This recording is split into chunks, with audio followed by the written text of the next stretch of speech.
এক একটা স্যারের ক্লাস ছিল 40 থেকে 45টা পর্যন্ত। 45টা ক্লাসে যা পেয়েছি, এখানে 1 ঘন্টা 1.5 ঘন্টার ক্লাসে আমার মনে হয় তার চাইতে বেশি বোঝা গিয়েছে। তো এইভাবে যদি এই 6 বছর আমি ক্লাস করতাম, আমি বড় আল্লামা হয়ে যেতাম। তো সেই হিসাবে আমি ওই 6টা বছর মনে হয় মাটি করেছি। আমি এরকম মানের সার পেলে আমার জ্ঞানের পরিধি আরো বাড়তো, আমি মানুষকে আরো ভালোভাবে বোঝাতে পারতাম। এই 3 দিনে যা হয়েছে 27 বছরে হয়নি। স্যারের সম্পর্কে আমি আরো আগে আসতে চেয়েছি, কিন্তু আমাকে আনা হয়নি, বিভিন্ন জায়গা থেকে মিসগাইড করে অনেকগুলো কথা তার সম্পর্কে। তো এখানে এসে একটাও মেলে নাই। আলহামদুলিল্লাহ, যদি মিলতো তাহলে আমার মনটা হয়তো ঝামেলায় পড়ে যেত। একটাও মেলে নাই, সবগুলো বিপরীত পেয়েছি। আসল জিকির কি, এটা দেওয়ার পরে প্রশাসনের যে সমস্ত ভাইরাই আলোচনাটা শুনেছিল, বিশেষ করে আমি ওসি, এসপি, ডিসি, অনেকগুলো ছাত্র আমার আছে, ওরা শোনার পরে কল দিয়ে জানিয়েছে, হুজুর এতদিন জিকির বলতে বুঝেছিলাম ওই যে পীর সাহেবরা যেটা দেয়, কিন্তু জিকির মানে যে কোরআন শরীফ, জিকির মানে যে আল্লাহর বিধান, জিকির মানে সালাত, জিকির মানে উপদেশ, জিকির মানে স্মরণ, এগুলো কোনোদিন শুনিও নাই, কেউ বলেও নাই। আমার কথাগুলো, আমি যদিও ছোট মানুষ, যে সমস্ত জায়গায় যাই আর ভেউ যত হয় সারা পৃথিবীতে, শুধু বাংলাদেশ না, 6 কোটি 7 কোটি মানুষ যদি একটা বক্তব্য দেখে, চিন্তারও বিষয় আছে। যে না, আমি যে সমস্ত কথা বলবো, আগের জামার এই সমস্ত কথা বললে এখন যে মানুষগুলো কল দিচ্ছে, এরা হয় 2 বছর পরে আর দেবে তো নাই, আরো বদনাম বের করবে। এদের খোরাক অনুযায়ী কথা বলতে হলে তো আমার তো জায়গা দরকার। আমি আসার প্রথম দিন বলেছিলাম, 2টা লেকচার শোনার পর বিশ্ববিদ্যালয়ের 6 বছর কাটালাম, 9 থেকে 15। এই 6 বছরে এক একটা স্যারের ক্লাস ছিল 40 থেকে 45টা পর্যন্ত।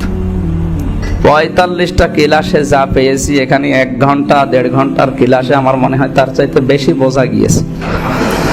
তো এইভাবে যদি এই 6 বছর আমি ক্লাস করতাম, আমি বড় আল্লামা হয়ে যেতাম। তো সেই হিসাবে আমি ওই 6টা বছর মনে হয় মাটি করেছি। ওনাদের দোষ দিচ্ছি না, আমি এরকম মানের সার পেলে আমার জ্ঞানের পরিধি আরো বাড়তো, আমি মানুষকে আরো ভালোভাবে বোঝাতে পারতাম।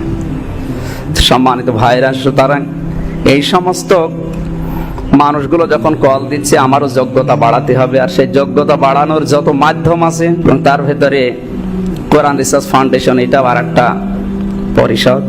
তো এই জায়গায় এসেও যদি আমি কিছু পাই, ওখান থেকে কিছু পাই, এরপর আরো যারা বিভিন্ন দায়িত্ব নিয়েছে, বিশেষ করে কোরআন বোঝানোর জন্য, সব জায়গা থেকে আমার তথ্যের দায়িত্ব আছে। আমি যেখানে পাই সেখান থেকে নিয়ে আসা লাগবে।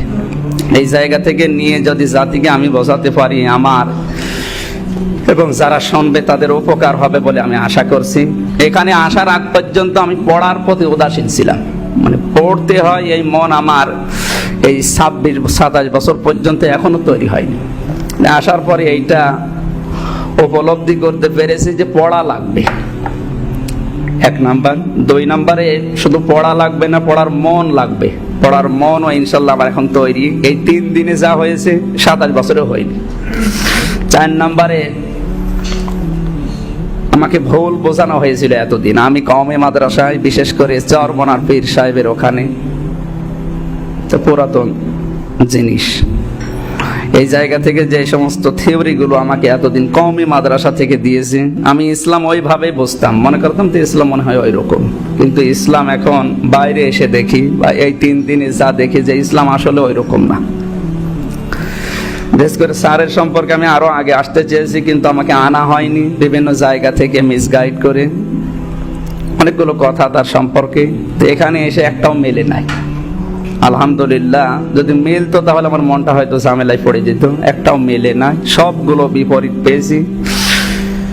শেষ অনুযায়ী আমাদের মান, শুধু আমি একা না, আমরা যারা আছি ময়দানে, আমাদের মান বাড়াতে হবে।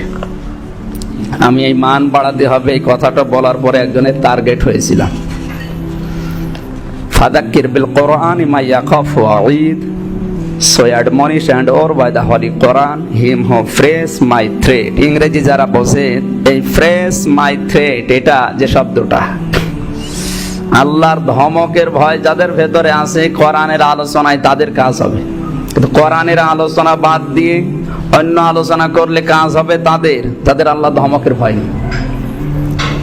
কয়েকজনের নামও মুখ ফসকে বের হয়ে গিয়েছিল, তাদের নাম যে যারা কোরআন দিয়ে কথা বলতে চায় না, আমি এখানে নাম বলতে চাচ্ছি না, তাদের ভেতরে একজন হুমকি ধমকি অনেক কিছু দিয়ে একটু ঝামেলায় ফেলেছিল, কিন্তু পরে এসে বুঝতে পেরেছে যে না, আসলে তারই ভুল। সেই দিন থেকে আজকের এই দিন পর্যন্ত আমরা সহ যারা এখানে আছে প্রত্যেকটি মানুষ যেন মান বাড়াতে পারি, শুধু সারের মাধ্যমে না, যেখানে যা পাওয়া যায়। আপনাকে পড়তে দোষ নেই, লেলিনের বই পড়াও গোনা না, আমি মিসগাইড না হলে হলো। যে কোনো বই পড়ার মাধ্যমে আমাদের মান বাড়িয়ে এই আরো তথ্য ভিত্তিক কথাগুলো যেন আমি এবং যারা আছি সবাই বলতে পারি। এই তৌফিক আল্লাহ আমাকে এবং সবাইকে যেন দান করে। এবং কোরআন রিসার্চ ফাউন্ডেশনকে মন থেকে দোয়া করছে মুসাফির অবস্থায় এই আরিফ বিল্লাহ ভাইয়ের মতো, কিয়ামত পর্যন্ত যেন কোরআনের জন্য আল্লাহ কবুল করেন। আমিন। বারাকাল্লাহু লানা ওয়া লাকুম ফিল কোরআনিল আযীম। আসসালামু আলাইকুম।